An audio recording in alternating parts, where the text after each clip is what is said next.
महाशिवरात्रि की कथा। क्यों जागती है देवता इस रात? रहस्य जानिए। आज मैं आपको एक ऐसी कथा सुनाने जा रही हूँ जो सदियों से हमारे हृदय में बसी है, जो हमारी आस्था की नींव है, जो हर साल फाल्गुन मास की कृष्ण पक्ष की चतुर्दशी को हमें याद दिलाती है कि इस सृष्टि में कुछ ऐसे रहस्य हैं जो मनुष्य की समझ से परे हैं। ये कहानी है महाशिवरात्रि की, उस पावन रात्रि की जब स्वयं देवता जागते हैं, जब आकाश में तारे भी अपनी चमक बढ़ा देते हैं, जब धरती पर हर भक्त का हृदय भोलेनाथ के नाम से गूंज उठता है। लेकिन क्या आप जानते हैं इस रात के पीछे कौन सा रहस्य छिपा है? क्यों इस एक रात में पूरे ब्रह्मांड की ऊर्जा बदल जाती है? क्यों कहा जाता है इस रात जागने से मनुष्य के सारे पाप धुल जाते हैं?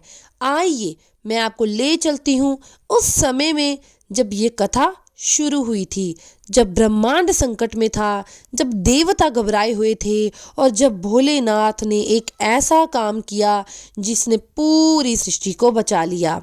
नमस्कार प्रिय दर्शकों, आप सभी का स्वागत है आपके अपने चैनल प्रतिभा भक्ति वर्ल्ड में। आज मैं आपके लिए एक ऐसी वीडियो, एक ऐसी कथा लेके आई हूँ जो ज्ञान, आस्था और प्रेरणा से भरपूर है। कथा आरंभ करने से पहले मेरा एक छोटा सा अनुरोध है आप सबसे कि धार्मिक ग्रंथों में माना गया है कथा को बीच में छोड़ना शुभ नहीं होता, इसलिए इस कथा को अंत तक अवश्य सुने और इस वीडियो को लाइक, शेयर और सब्सक्राइब जरूर कीजिए। तो आइए बिना देर किए आरंभ करते हैं आज की अद्भुत कथा। बहुत पुरानी बात है, इतनी पुरानी कि समय भी उसे गिन नहीं सकता। देवता और असुर दोनों ही अमृत पाना चाहते थे, अमृत जो उन्हें अमर बना दे, जो उन्हें अजय शक्ति प्रदान करे। लेकिन अमृत कहाँ था? वो छिपा था क्षीर सागर की गहराइयों में। देवराज इंद्र ने सभा बुलाई।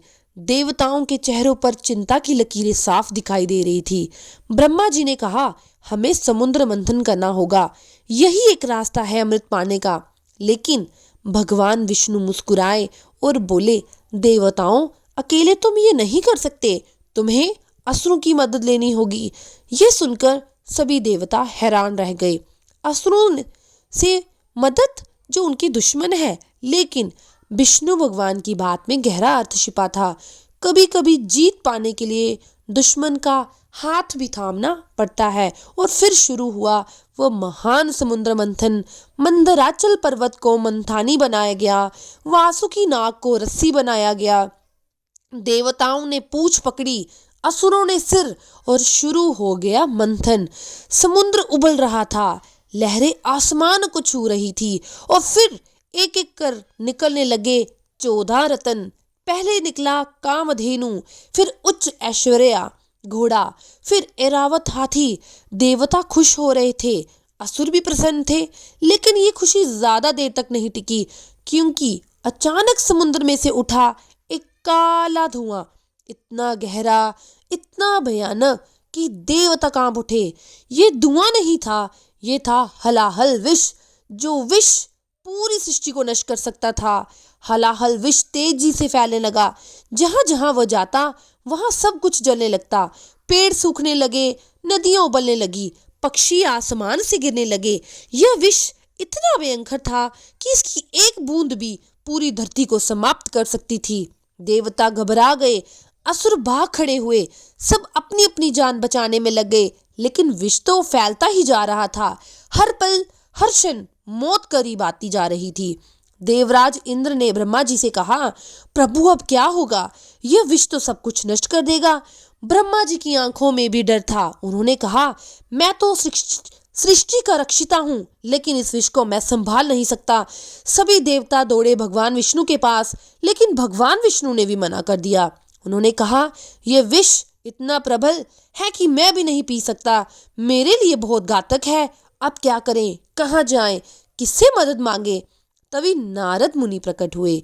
उनके चेहरे पर एक अजीब सी शांति थी। उन्होंने कहा, देवताओं, एक ही है जो इस विष को पी सकता है, और वो है महादेव भोलेनाथ शंकर। सभी देवता कैलाश की ओर दौड़ पड़े। उनके पास समय नहीं था, हर पल कीमती था। विष तेजी से फैल रहा था और मृत्यु उनका पीछा कर रही थी। कैलाश पर्वत पर शिव पार्वती बैठे थे। पार्वती शिव जी के बालों में फूल सजा रही थी और शिव जी मुस्कुरा रहे थे। कितना सुंदर दृश्य था, कितनी शांति थी यहाँ। लेकिन ये शांति टूटी जब देवता हाफते हुए वहां पहुंचे। इंद्र ने आगे बढ़कर कहा, महादेव, हम संकट में हैं। हलाहल विष पूरी सृष्टि को निगल रहा है, आप ही हमें बचा सकते हैं।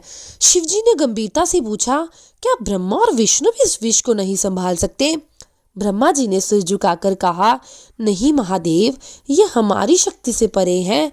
आप ही त्रिदेवों में सबसे शक्तिशाली हैं। आप ही हैं विनाश के देवता।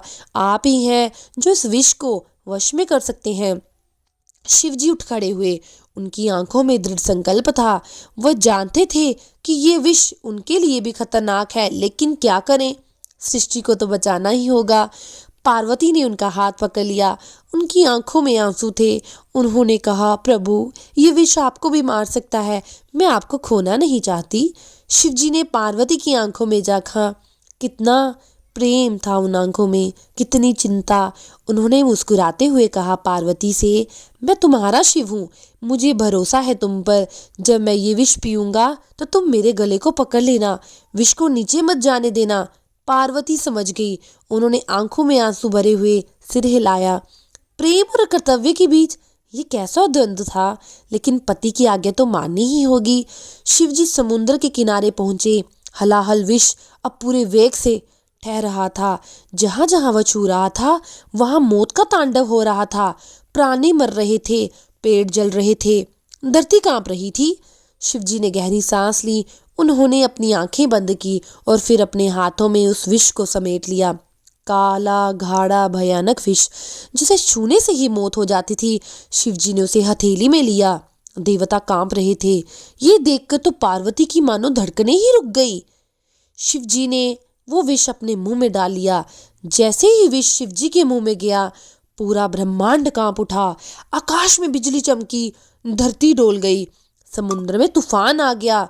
शिवजी का शरीर जलने लगा, उनकी आंखें लाल हो गई, चेहरा नीला पड़ने लगा। विष इतना तीव्र था कि शिवजी की सांसें रुकने लगी। लेकिन ठीक उसी पल पार्वती ने आगे बढ़कर शिवजी का गला पकड़ लिया। उनकी पकड़ इतनी मजबूत थी कि विष नीचे नहीं उतर सका, वो वहीं गले में रुक गया। और तब हुआ एक चमत्कार। शिवजी का गला नीला हो गया, गहरा नीला, जैसे रात का आसमान। विष वहीं रुक गया, गले में ना ऊपर आया ना नीचे गया। शिवजी ने आंखें खोली, उनका गला अब नीला था। देवताओं ने राहत की सांस ली। विष खत्म हो चुका था, सृष्टि बच गई थी। सभी देवताओं ने एक साथ जयकारा लगाया, नीलकंठ की जय हो, महादेव की जय हो। और इसी दिन से शिवजी नीलकंठ कहलाए। ये जिन्होंने सृष्टि को बचाने के लिए विष पी लिया। जब शिवजी ने विष पिया तो उनका शरीर अंदर से जलने लगा। विष गले में रुक गया था, लेकिन उसका असर पूरे शरीर पर पड़ रहा था। शिवजी को भयानक पीड़ा हो रही थी। पार्वती जी घबरा गई। उन्होंने देवताओं से कहा, शिवजी को ठंडक चाहिए, जल्दी कुछ करो। देवताओं ने गंगा को बुलाया।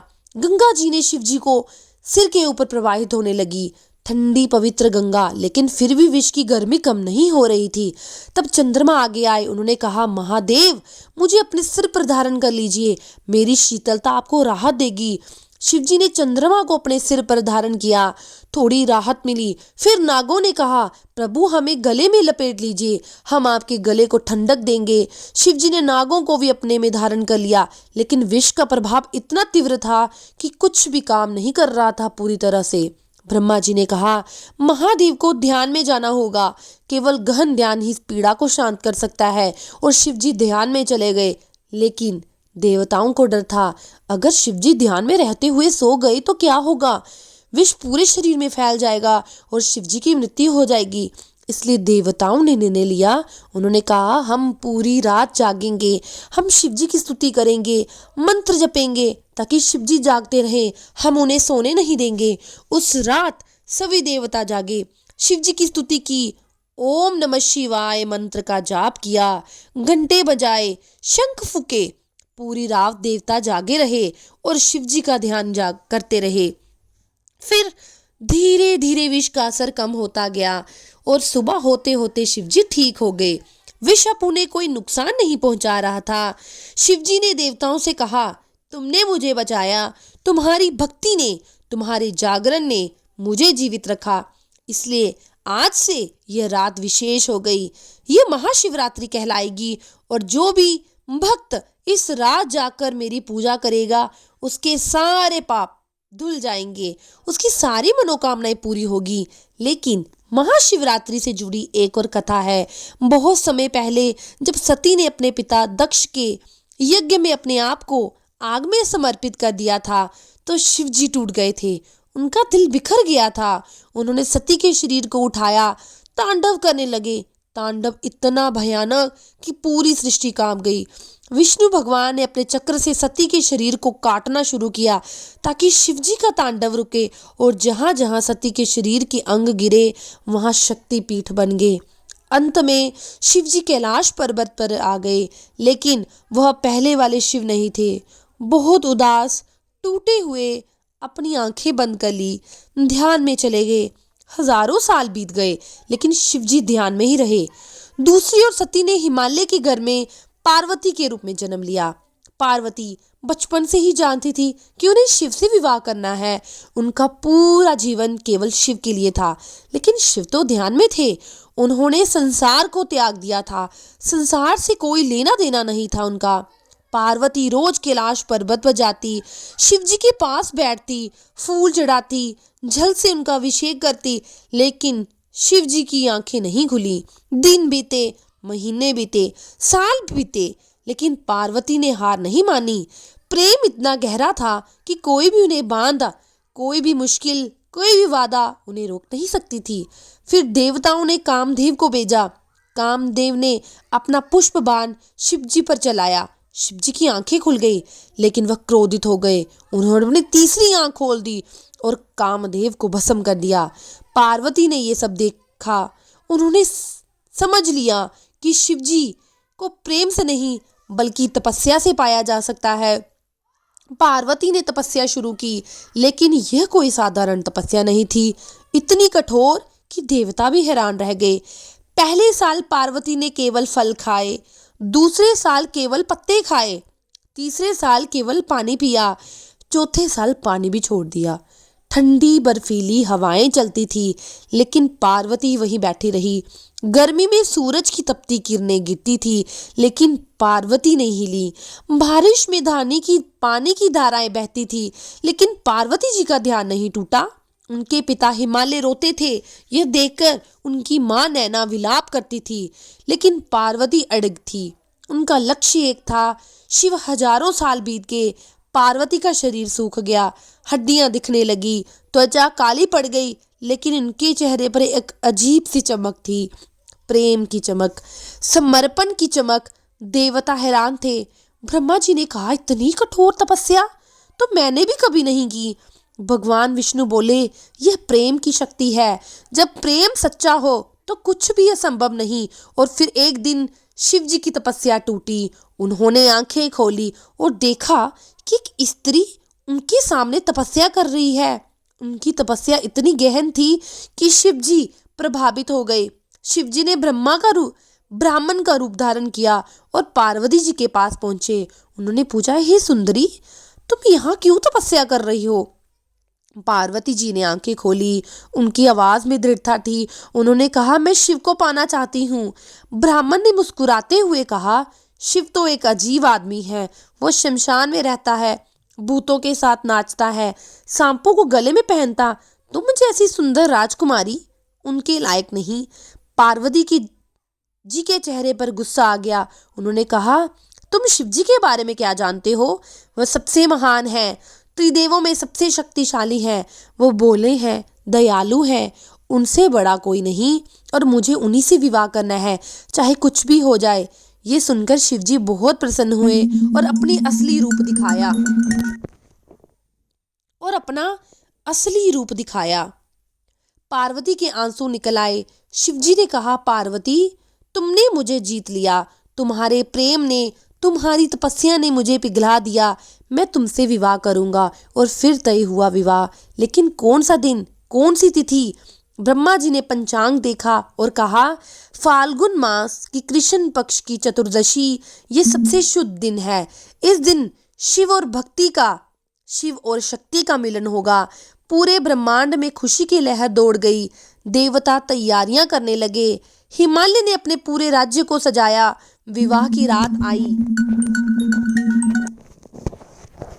उनकी बारात कोई साधारण बारात नहीं थी। उसमें भूत थे, प्रेत थे, नाग थे, गण थे, सब विचित्र रूप में थे। जब मैना ने बारात देखी तो वो बेहोश हो गई। उन्होंने सोचा, ये कैसा दूल्हा है और ये कैसी बारात। लेकिन पार्वती शांत थी। उन्हें पता था शिव का रूप नहीं, उनका हृदय देखना है। विवाह हुआ। शिवजी और पार्वती जी ने 7 फेरे लिए। उन्होंने एक दूसरे को वरमाला पहनाई और वह बन गए अर्धनारीश्वर, आदि शिव, आदि शक्ति। उस रात पूरा ब्रह्मांड जागा। सबने शिव पार्वती के विवाह का जश्न मनाया और तभी से यह परंपरा बन गई कि महाशिवरात्रि की रात जागना शुभ है। जाने कैसे करें महाशिवरात्रि की पूजा? क्या है सही विधि? सुबह जल्दी उठ के स्नान करें, साफ कपड़े पहने, संकल्प लें कि आज हम पूरा दिन व्रत रखेंगे, पूरी रात जागेंगे, शिवजी को जल समर्पित करेंगे, दूध से उनका अभिषेक करेंगे, दही से, शहद से हर बार मंत्र बोलेंगे, ओम नमः शिवाय, बेल पत्र चढ़ाएंगे। ध्यान रहे, बिल पत्र 3 पत्तों वाला होना चाहिए। ये त्रिदेव का प्रतीक है। ब्रह्मा, विष्णु, महेश। धतूरा चढ़ाएं। शिवजी को धतूरा अत्यंत प्रिय है। फूल चढ़ाएं, आग का फूल, कनेर का फूल, बैर के फल चढ़ाएं, गन्ने का रस चढ़ाएं। शिवजी को भांग भी बहुत अधिक प्रिय है, लेकिन इसका सेवन सावधानी से करना चाहिए। धूप जलाएं, दीप जलाएं, घंटे बजाएं। फिर शिवजी का रुद्र अभिषेक करें, शिवजी की कथा सुने, शिव चालीसा पढ़ें, शिव तांडव स्तोत्र का पाठ करें। रात को 4 पहर में 4 बार पूजा करें। हर पहर में अभिषेक करें, बिल पत्र चढ़ाएं, मंत्र जपें, पूरी रात ध्यान करें, भजन गाएं, शिव जी की महिमा का गान करें और सुबह होते ही फिर से पूजा करें और फिर व्रत खोलें। ब्राह्मणों को भोजन कराएं, गरीबों को दान दें। यही है महाशिवरात्रि का चमत्कार, यही है उसका रहस्य। यह थी महाशिवरात्रि की पूरी कथा। इस कथा को सुनने के बाद आपके मन में शिव के प्रति और श्रद्धा और बढ़ गई होगी और आपको समझ आया होगा कि क्यों रात ये इतनी खास है और क्यों इस रात को सारे देवता जागते हैं। हमें भी जागना चाहिए और ओम नमः शिवाय मंत्र का जाप करना चाहिए। अगर आपको मेरी वीडियो अच्छी लगती है तो चैनल को लाइक, शेयर एंड सब्सक्राइब करना ना भूलें। हर हर महादेव।